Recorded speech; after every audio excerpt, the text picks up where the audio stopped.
La pratique de l'acupuncture peut être placée comme une branche sur le tronc d'un arbre qui est beaucoup plus vaste et grand et que l'on nomme la médecine chinoise.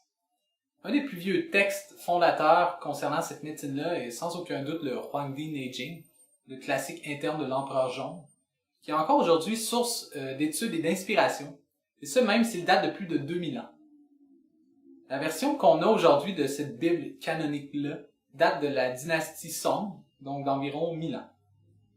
Cependant, les racines profondes de cet art-là remontent encore bien plus loin que ça.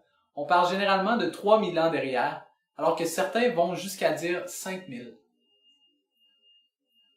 Cet arbre-là est également composé de plusieurs autres branches, notamment celle de la pharmacopée et de l'herbologie, celle de la diététique, celle des manipulations de type Tuina Anmo, ainsi que celle du Qigong.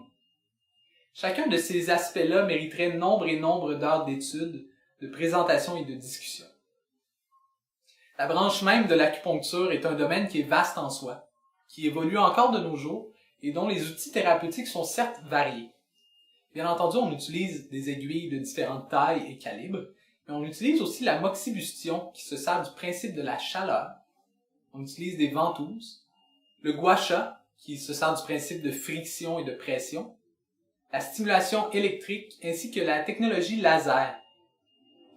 Il y a une question qui revient souvent dans l'esprit des gens et voici la réponse. Au Québec, toutes les aiguilles qui sont utilisées sont stériles et à usage unique, et ce sans exception.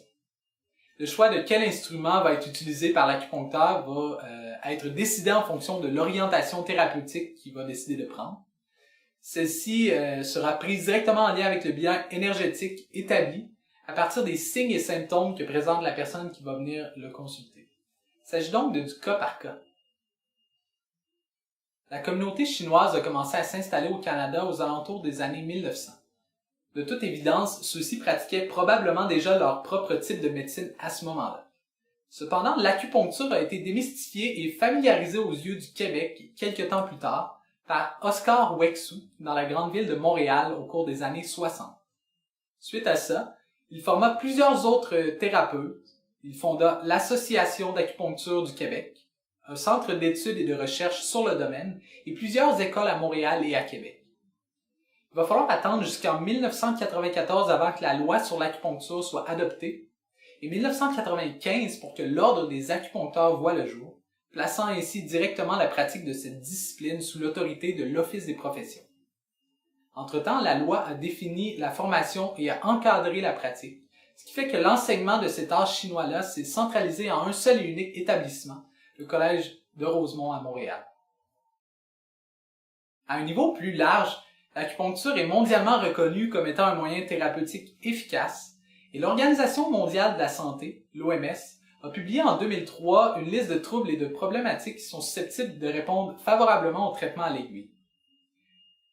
C'est intéressant de dire qu'une majorité de pays occidentaux ne permettent qu'aux médecins et physiothérapeutes la pratique de l'acupuncture, réservant cet acte médical-là à une exclusivité de gens qui possèdent une formation de 5 à 7 ans en biomédecine. C'est donc difficile d'envisager que de telles personnes qui agissent sous la pensée scientifique se réservent le monopole sur une pratique dont les résultats sont qualifiés par certains de placebo. Ici au Québec, il a été convenu qu'une formation de 3 ans était suffisante pour qu'un non-médecin puisse utiliser les aiguilles de façon sécuritaire.